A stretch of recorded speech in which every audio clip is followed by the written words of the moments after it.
ನೀವು ಬೆಳಿಗ್ಗೆ ಒಂದು ನಿಮಿಷ, ಬೆಳಿಗ್ಗೆ ಬೇಗ ಬರಬೇಕಂತೇಳಿ ನಿಮ್ಗೆಲ್ಲರಿಗೂ ಕೂಡ ಬ್ರೇಕ್ಫಾಸ್ಟ್ ವ್ಯವಸ್ಥೆ ಆಯಿತು. ಏನು ಮಧ್ಯಾಹ್ನ ದೂರ ಹೋಗಿ ಮತ್ತೆ ಬರುವಾಗ ಲೇಟ್ ಆಗ್ತದೆ ಅಂತೇಳಿ ನಿಮಗೆ ಉತ್ತಮವಾದ ವ್ಯವಸ್ಥೆ ಇಲ್ಲಿ ಮಾಡುವಂಥ ವ್ಯವಸ್ಥೆ ಆಯಿತು ಊಟದ್ದು.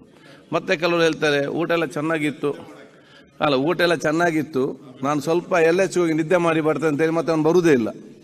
ಅದಕ್ಕೆ ನಾನು ಇಲ್ಲಿ ಚೇರ್ ಹಾಕಿದ್ದೇನೆ ನಿಮಗೆ, ಅದು ರಿಕ್ಲೈನರ್ ಚೇರ್. ನೀವು ಊಟ ಅಲ್ಲೇ ನಿದ್ದೆ ಮಾಡಿ ಬೇಕಾದರೆ, ಮತ್ತೆ ಬೇಗ ನಿಮಗೆ ಕರಿತೇವೆ.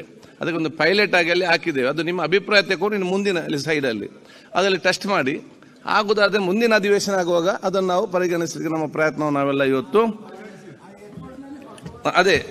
ಅದಕ್ಕಿಂತ ಒಳ್ಳೇದಿದೆ. ಇಲ್ಲಿ ರಿಕ್ಲೈನರ್ ಹಾಕಿದ್ರೆ ಅಲ್ಲೇ ಮಲಗಿ ಬಿಡ್ತಾರೆ, ಬರೋದೇ ಇಲ್ಲ.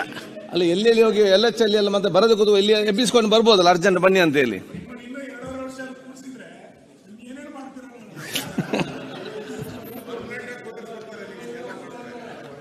ಅದಕ್ಕಾಗಿ ಬಹುಶಃ ಇವತ್ತು ನಿಮ್ಮ ಹತ್ರ ಎಲ್ಲ ಸಹಕಾರ ಬೇಕಂದ್ರೆ ಕೇಳಿಕೊಂಡು, ಮೂರನೇದು ನಾನು ನಿಮ್ಮ ಹತ್ರ ಎಲ್ಲ ಕೇಳೋದಿಷ್ಟೇ, ದಯವಿಟ್ಟು ತಮ್ಮ ಆಸನಕ್ಕೆ ಹೋಗಿ ತಾವೆಲ್ಲ ಸಹಕಾರ ಕೊಡಬೇಕು. ಇದರಲ್ಲಿ ಒಂದು ನಿಮಿಷ, ಇದರಲ್ಲಿ ಎಲ್ಲ ನಿಮ್ಗೆ ಗೊತ್ತಿದೆ ಮಳೆಗಾಲ ಅಧಿವೇಶನ ಏನೆಲ್ಲ ಅತಿವೃಷ್ಟಿ ಅನಿವೃಷ್ಟಿ ಎಲ್ಲ ಆಗ್ತಾ ಉಂಟು. ಇದು ವಿಚಾರಗಳು. ಎರಡನೇದೇನಂತ ಹೇಳಿದರೆ, ನಿಮ್ಮ ಪ್ರತಿಭಟನೆ ಎಲ್ಲ ಕೂಡ ನಿಯಮ ಅನುಸಾರವಾಗಿರುವಂಥ ವಿಚಾರ ಆಗಲಿ. ನನಗೆ ಗೊತ್ತಾಯ್ತು, ಒಂದು ನಿಯಮ ಇದೆ, ಒಂದು ಸಂಪ್ರದಾಯ, ಒಂದು ಬಂದಂತಿದೆ.